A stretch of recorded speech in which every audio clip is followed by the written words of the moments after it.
초등학교에서 사자성어 시험 문제를 냈습니다. 사자성어 아시죠? 사자성어.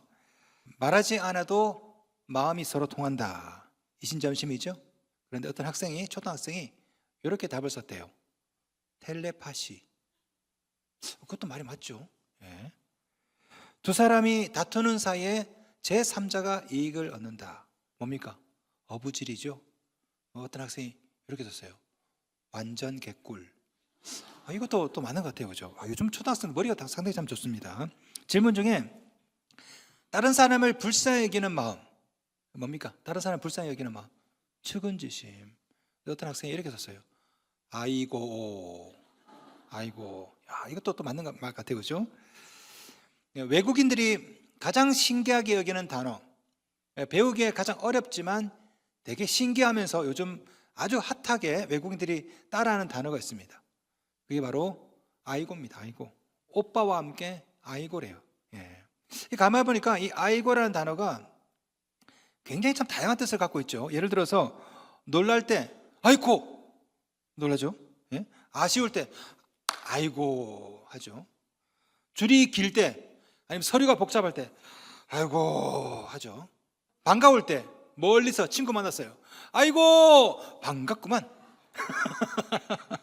예, 이 경상도에서는 그게 아이고. 예, 이거 좀 다른가? 어쨌든 근데 우리가 불쌍히 여길 때 이런 말을 많이 쓰죠. 아이고라고.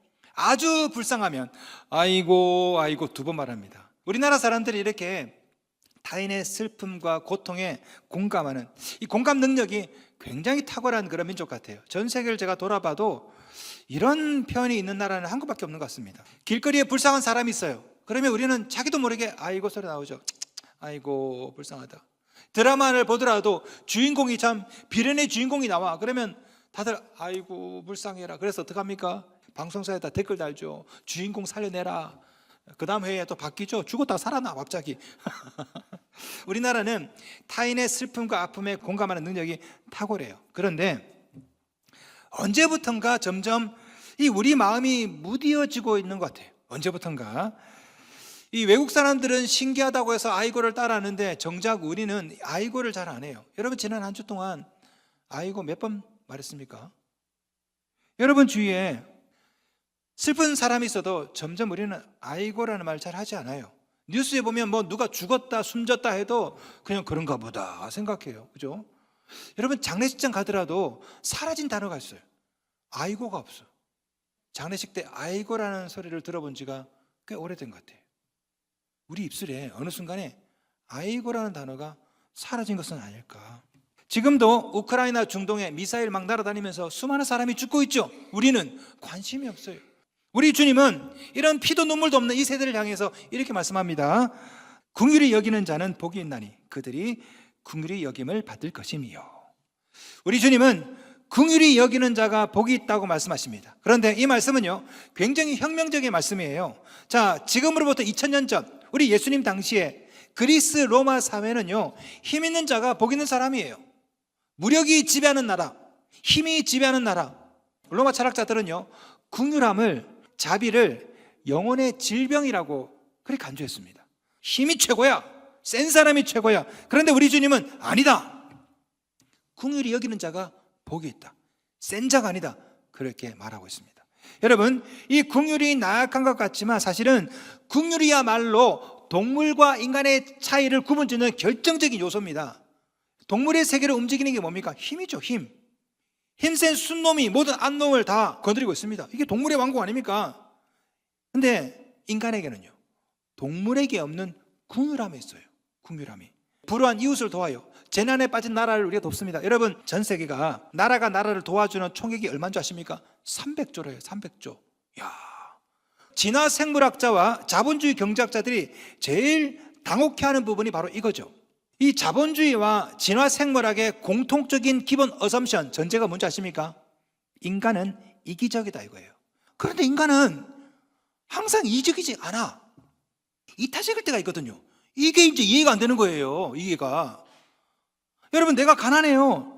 그런데 가난한 사람이 가난한 사람을 도와. 여러분 이게 이해가 되냐고. 이해가 안 되는 거죠. 인간이 왜 헌금을 할까요? 왜 기부를 할까요? 왜 도와줄까요? 긍휼함 때문이죠. 이 긍휼함이 사실은 인간과 동물을 구별시켜주고 이 사회를 움직이게 만드는, 유지시켜주는 원동력이거든. 궁유람이 있기 때문에 자녀를 낳습니다. 여러분 생각해 보세요. 만약에 인간이 궁유람이 없다, 인간은 멸종했습니다. 생각해 보세요. 여러분 자녀가 얼마나 왼수입니까? 10달 동안 애를 베고 있어야 돼요. 얼마나 불편해요.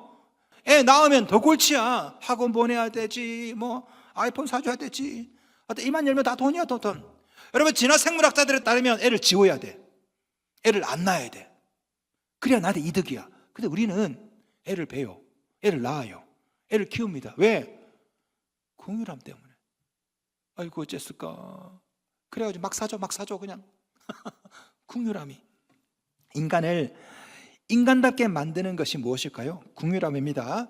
우리 사회를 사회답게 만드는 것이 뭡니까? 그것도 궁유람이죠. 궁유람이 없으면 우리나라 해방되지도 못했어. 유엔 파병 없습니다. 그죠? 이 사회를 움직이고 유지시켜주는 것은 인간의 궁유람인 줄로 믿습니다. 자, 우리 주님께서 팔복을 말씀하시죠. 자, 이 8개 중에 앞에 4개가 뭐죠? 심해 온의. 하나님과 인간 사이의 복이야. 심령이 가난해 의에 줄이고 목말라. 다 뭡니까? 하나님에 관한, 그로 인한 복이죠. 뒤에 극마화에는 인간과 인간에 관한 복이에요. 긍휼히 여기는 자. 그런데 잘 보세요. 인간과 인간 사이의 관계의 첫 번째 복, 5번째 복, 그 4가지 중에 첫 번째 복이 뭐다? 긍휼함이라고. 자, 우리 예수님은 이 사회를 유지시켜 주는 것이 뭐냐? 인간관계를 유지시켜 주는 게 뭐냐? 이게 긍휼이라고 본 거죠. 긍휼. 팔복을 보시면 이 긍휼과 비슷한 복이 있죠. 뭡니까? 애통함입니다. 애통함과 긍휼함의 차이점이 뭘까요? 비슷한데 달라요. 애통하는 자는 자기에 대해서 슬퍼하는 거죠. 긍휼히 여기는 자는 남에 대해서 슬퍼하는 것입니다. 이게 달라요. 자, 우리 주님은 네 자신에 대해서도 슬퍼하지만 다른 이웃에 대해서도 슬퍼하라. 그런 자도 복되다 말씀하십니다. 불행히도 이 세상은요, 이 긍휼함을 복되게 가르치지 않아요. 긍휼함을 나약합니다. 불쌍히 여기는 것을 감상적으로 치부합니다. 우리나라 정치를 보세요. 우리나라 정치도 보시면 가장 부족한 게 제가 볼 때는 긍휼 같아요. 국회를 보면요, 이거 전쟁터야, 전쟁터. 거기 긍휼함이 없어. 정치인들이 하는 게 뭡니까? 끊임없이 분노를 조장해, 복수하게 만들어. 왜? 그래야 표가 모이니까. 대중들은 또 그런 카리스마를 원합니다. 나를 따르라, 잘 살아보세요, 내 살에 전에는 불가능이 없다, 하일 히틀러, 천리마 운동. 대중들은 긍휼함이 아니라 파워의 매력을 느껴. 정치인들도 거기에 편승해서 강력한 카리스마를 내보이지만, 하지만 그 강력한 카리스마의 결과가 뭡니까? 세계대전이죠. 1차 대전, 2차 대전. 여러분, 미국을 보세요. 미국이 2025년 작년 한 해 동안에 미국 안에요, 총으로 죽거나 죽인 숫자가 몇 명인 줄 아십니까? 총으로 죽거나 죽인 숫자가 38,600명입니다. 매년마다 미국에는요, 총으로 죽이는 숫자가 38,600명이야. 힘을 숭상하고 총을 숭상하고 미사일을 숭상하면 결과가 뭡니까? 세계대전이야. 전쟁이야. 네 아니면 나. 네가 죽어야 내가 산다. 완전 동물의 왕국 아닙니까? 이런 시대에 우리 그리스도인이 해야 될 사명이 뭐냐? 바로 긍휼을 실천하는 것인 줄로 믿습니다. 분노하게 만드는 것이 아니에요. 불쌍히 여기는 것이죠. 무엇이 옳은지 그른지 판단하는 것이 아닙니다. 불쌍히 여기는 것입니다. 우리 주님은 그런 사람이 복이 있다라고 말씀하세요. 자, 그렇다면 어떻게 하는 것이 이 긍휼히 여기는 것일까요? 자, 원어를 통해서 몇 가지 살펴보도록 하겠습니다. 성경에 보시면, 신구약 성경에 보시면 긍휼을 뜻하는 단어가 3개가 있습니다. 히브리어 2개, 헬라어 하나. 자, 첫 번째 히브리어로 따라합시다. 라하밈. 라하밈이라는 단어가 있어요. 히브리어입니다. 라하밈. 이 라하밈은요, 부모와 자식 사이에 있는 그 긍휼함이에요. 원래 이 라하밈은요, 레헴이라는 단어에서 나왔는데, 이 레헴이 원래 자궁이라는 뜻이야. 그러니까 엄마가 자식을 볼 때 아이고 어쨌을까, 이게 라하밈이에요. 부모가 자식에게. 자, 두 번째는요, 헤세드라는 단어입니다. 따라합시다. 헤세드. 이건 이제 자비라는 뜻인데요, 쉽게 말하면 상대방 입장이 되어서 불쌍히 여기는 거. 우리가 드라마 볼 때 막 주인공의 막 감정이입하죠. 아이고 비련의 주인공이 마치 나인 것처럼. 그게 헤세드라고. 자, 세 번째는요, 엘레에오입니다. 따라합시다. 엘레에오. 이 단어는 앞에 두 단어를 모두 포함한 단어야. 다시 말해서 부모가 자식을 볼 때 아이고 어쨌을까 하는 그런 긍휼 플러스 상대방의 입장이 되어보는 그런 긍휼 플러스 문제를 해결해 주려는 그 긍휼, 이게 엘레에오거든. 자, 오늘 본문에 나오는 긍휼이 바로 엘레에오란 단어입니다. 5장 7절 긍휼히 여기는 자는 복이 있나니. 자, 우리 주님은 그냥 거지 불쌍히 여기듯이 아이고 불쌍하다 아이고 이러지 말고 그 사람 입장이 되어서 심지어 그 사람의 문제를 해결해 주려는 그런 긍휼함을 가져라, 그런 사람이 복이 있다라고 말씀하신 거죠. 자, 우리 주님께서 이걸 그대로 실천했습니다. 자, 저기 하늘나라에서 보시고 아이고야 불쌍하다 인간들이 라함임, 부모의 심정을 어쨌을까.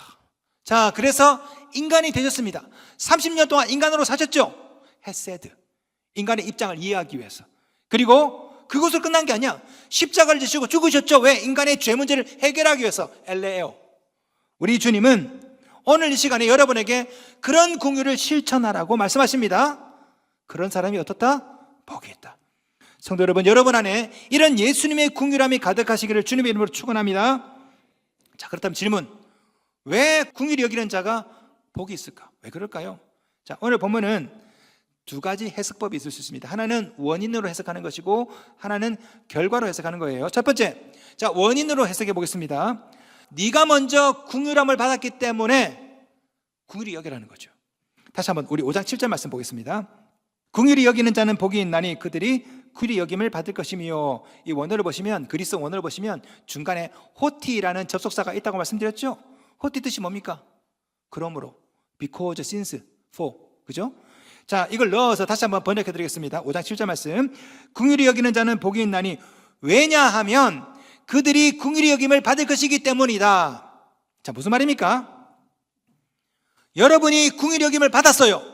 앞으로 또 긍휼히 여김을 받을 것이기 때문에 너도 이웃에게 긍휼히 여겨야 된다, 이 말씀이죠. 마태복음 보시면 1만 달란트 빚진 자 비유가 나옵니다. 그죠? 자, 1만 달란트 빚진 자가 탕감받았습니다. 그런데 이 친구가 집에 가는 길에 100데나리온 빚진 자에게 멱살 잡으면서 야 이놈아 돈 내놔. 그때 우리 주님께서 뭐라 말씀하십니까? 이 종을 옥에 가두어라. 그러시면서 이렇게 말씀하시죠. 마태복음 18장 33절 말씀. 내가 너를 불쌍히 여김과 같이 너도 내 동료를 불쌍히 여김이 마땅하지 아니하냐. 아멘. 우리도 빚을 탕감받았어요. 그죠? 용서받았다고 하나님의 자녀가 되고 구원받고 천국 가게 되고. 오늘 본 말씀은요, 니네들이 먼저 불쌍히 여김 받았으니까 너도 이웃을 불쌍히 여겨라. 두 번째, 이 말씀은 결과적으로도 해석할 수가 있습니다. 자, 무슨 말이냐?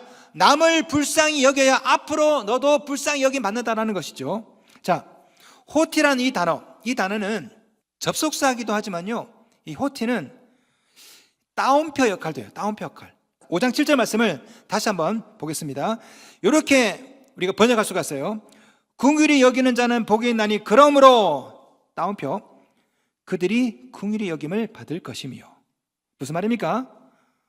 네가 긍휼히 여기면 앞으로 너도 긍휼히 여김 받는다. 누구로부터? 이웃에게로부터, 하나님께로부터. 믿으십니까? 성경은 이렇게 말합니다. 전도서 11장 1절. 너는 내 떡을 물 위에 던져라. 여러 날 후에 도로 찾으리라. 저는 이 말씀을 믿습니다. 이웃에게 긍휼을 베풀고 물질을 베풀고 이것이 언젠가 도로 찾으리라. 여러분, 서양 속담에 긍휼은 축복의 부메랑이다, 이런 말이 있어요. 여러분이 긍휼을 베풀면 빙빙빙빙 돌아서 축복으로 돌아와요. 이게 세상의 원리고 하나님 나라 원리입니다. 자, 성경 보시면 이런 말씀이 있습니다. 전도서 19장 17절.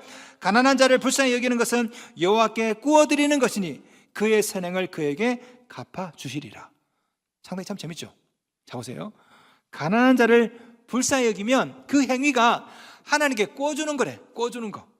자, 예를 들어서 여러분이 가난한 자를 위해 헌금을 50만 원 했어. 50만 원. 그러면 하나님께 50만 원 꿔준 거야. 하나님 언젠가 갚으셔야 돼. 자, 질문. 어떻게 갚아주실까요? 기적으로 갚아주십니다. 기적으로. 자, 보세요. 여러분이 누군가를 긍휼히 여기면 언젠가 그 사람이 여러분을 긍휼히 여겨줍니다. 그런데 그 사람이 여러분을 긍휼히 여겨주지 않으면 하나님이 갚아준다고. 뭘로? 기적으로. 자, 이게 원리입니다. 여러분, 성경을 가만히 보시면요, 모든 기적 앞에 예외 없는 규칙이 있어. 뭐냐? 긍휼이 나와. 긍휼이 나오면 그 다음에 기적이 나와요. 세트로. 자, 여러분 출애굽기 보시면요, 모세가 태어나죠. 모세가 태어나기 전에 성경에 나와요. 하나님께서 이스라엘 백성들을 불쌍히 여겼다고. 그래서 모세를 보내고 모세를 통해 홍해의 기적이 나오고, 여러분 신약도 마찬가지입니다. 신약을 보시면요, 우리 예수께서 기적을 베풀기 전에 항상 뭐가 나옵니까? 긍휼이 나와요. 마태복음 9장 36절, 무리를 보시고 불쌍히 여기시니, 이 말씀이 항상 나와. 항상 병자를 고칠 때도 이 말씀이 나옵니다. 마태복음 14장 14절, 예수께서 나오사 큰 무리를 보시고 불쌍히 여기사 그 중에 있는 병자를 고쳐주시니라. 자, 소경을 고칠 때도 마찬가지죠. 마태복음 20장 34절, 예수께서 불쌍히 여기사 그들의 눈을 만지시니 곧 보게 되어 그들이 예수를 따르니라. 불쌍히 여기사. 오병이어 칠병의 기적을 베풀 때도 마찬가지입니다. 마태복음 15장 32절, 내가 무리를 불쌍히 여기노라. 그 다음에 오병이어 칠병의 기적이 막 나타나. 자, 보십시오. 우리 주님은 불쌍히 여기셔서 기적을 베푸신다고. 여러분이 하나님께 기도합니다. 하나님, 기적을 좀 베풀어 주십시오. 기적이 생길 수도 있고 안 생길 수도 있어요. 어떤 기적은 생겨도 또 나쁜 경우도 있을 수 있습니다. 괜히 저한테 1억 줘봤자 그냥 엉뚱한 데 쓰고 교회도 안 나오고. 근데 여러분, 누군가를 불쌍히 여겨서 기적을 구하면 하나님께서 반드시 들어주십니다. 저는 결혼하고서 몇 년 동안 아기가 생기지 않아서 고생한 적이 있어요. 그러다가 어렵사리 하나님께서 두 자녀를 주셨습니다. 어렵사리. 그때부터 제 안에 불임 커플에 대한 궁휼함이 생겼어요. 그래서 제가 불임 커플들을 위해서 기도를 종종 해줍니다. 제가 부흥회를 가면 제가 마지막에는 신유 기도를 많이 해드립니다. 기도할 때 이상하게 이게 감정이입이 돼가지고 이게 내 문제 같아, 내 문제. 그래서 막 눈물이 막 나와. 그런데요, 그렇게 해서 임신 성공한 사람이 한둘이 아니요. 제가 더 놀래요. 제가 기도했을 때 기적이 생길 수도 있고 안 생길 수도 있어. 안 생길 때가 더 많아. 그래도 악화되지는 않아요. 어쨌든 기도 받으러 오세요. 그런데 제가 기도하다가 기적이 생길 때 언제 생기나 가만히 봤더니 긍휼함이 있을 때 기적이 생기더라고. 긍휼함은요, 사람도 움직이고 하나님도 움직여. 제가 이것을 목회하면서 깨달았어요. 목회하면서. 저는 목회자로서 욕심이 많습니다. 전도사 시절부터 욕심이 많아가지고 어떻게 하면 좋은 목사가 되나, 어떻게 하면 좋은 선교사, 어떻게 하면 좋은 교수가 되나 선배들을 많이 찾아다니면서 물어보기도 했어요. 어떤 목사님이 책을 많이 봐야 되는 책을, 제가 열심히 책을 샀어요. 근데 어떤 분이 그러더라고. 그 책보다 설교를 잘해. 설교를. 제가 또 귀가 얇잖아요. 그럼 설교를 잘해야 되는구나. 그래서 또 설교를 잘하려고 그냥 유튜브 보고 목사님 쫓아다니면서 설교 테이프 들어가면서 흉내도 내면서, 어느 목사님이 전라도 사투리 하면 성도들이 좋아하는구나, 전라도 사투리 흉내 내고 막 충청도 사투리 하면 교인들이 또 좋아하는구나, 겨 안 겨 이러면서 막 제가 충청도 사투리 막 흉내 내고. 근데 어느 목사님이 그게 아니래. 리더십이 중요하대. 그런 줄 알고 제가 리더십에 관한 책을 또 잔뜩 샀어요. 제 목양실에 가면요, 한 서가 한쪽이 다 리더십입니다. 처음부터 끝까지가 다 리더십 경영 쭉.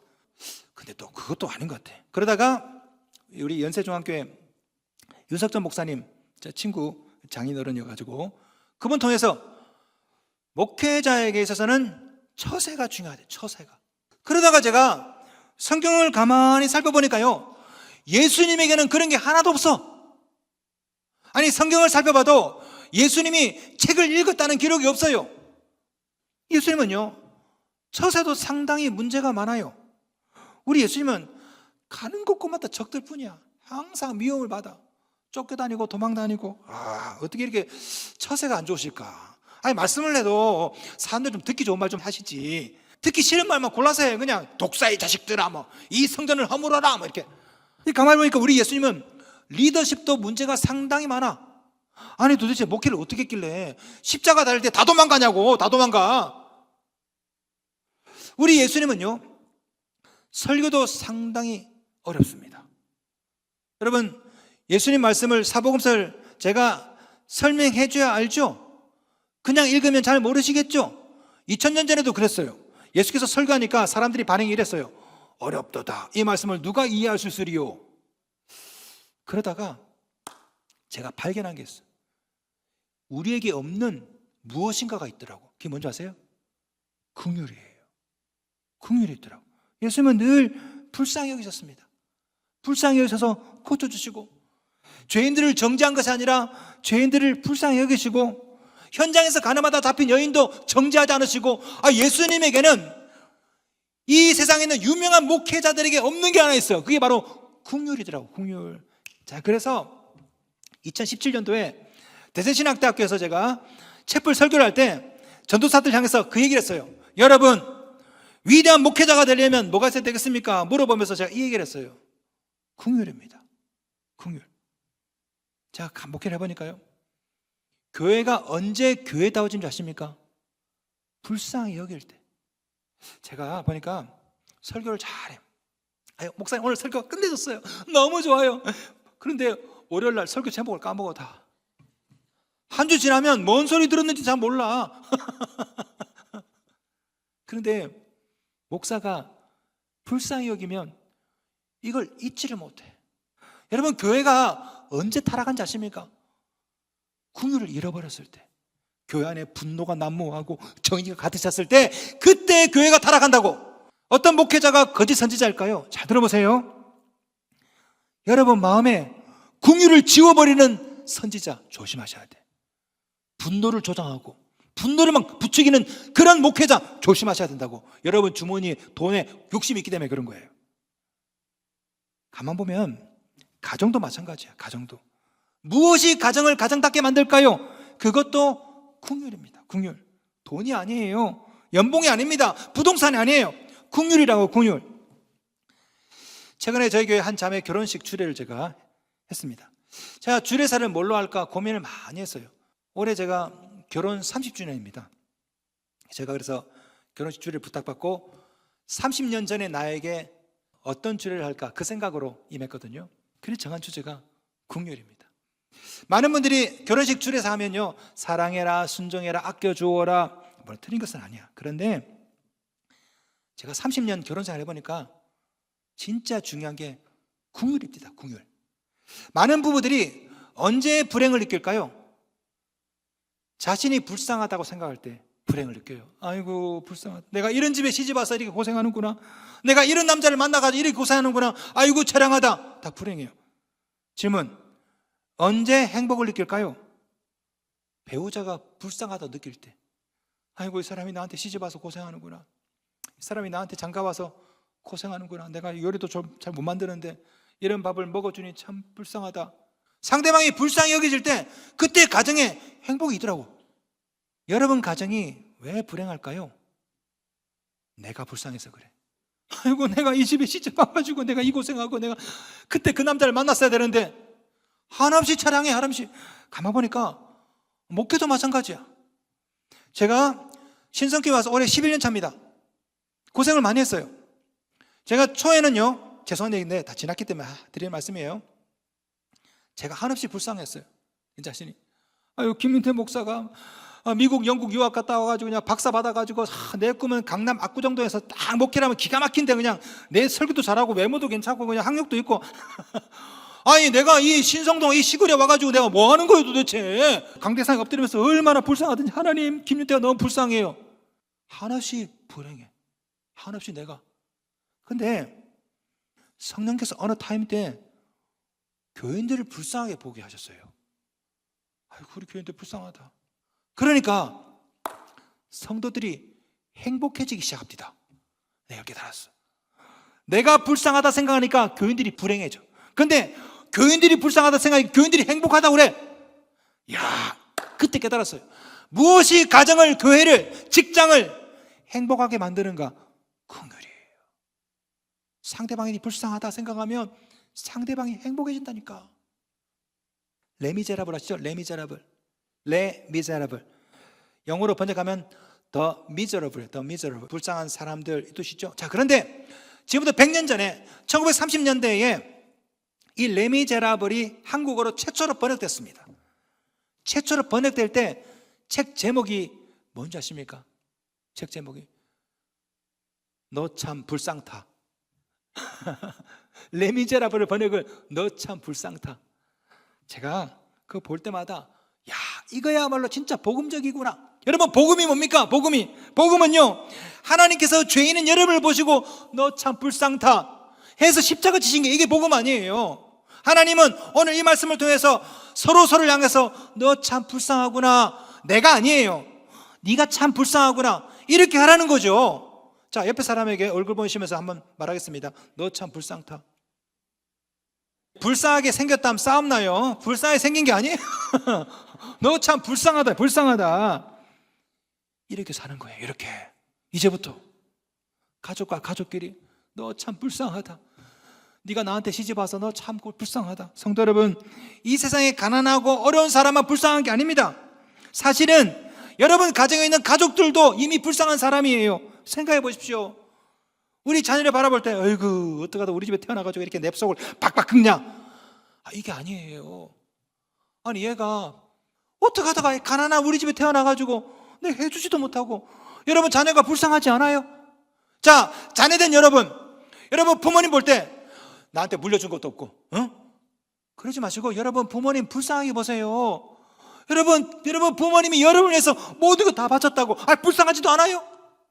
배우자를 보세요. 배우자, 여러분을 위해서 아침부터 저녁까지 여러분 남편이 일하고 있다고 불쌍하지 않냐고. 여러분 집안에 앉아가지고 넷플릭스 보고 앉아있지, 남편은 하루 종일 일한다고 불쌍하지 않아요?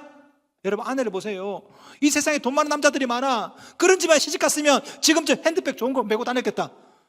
그런데 우리 집에 시집 와가지고 날마다 비닐봉지 들고 다니고 앉아있고. 생각해보면 다 불쌍해요. 다 불쌍.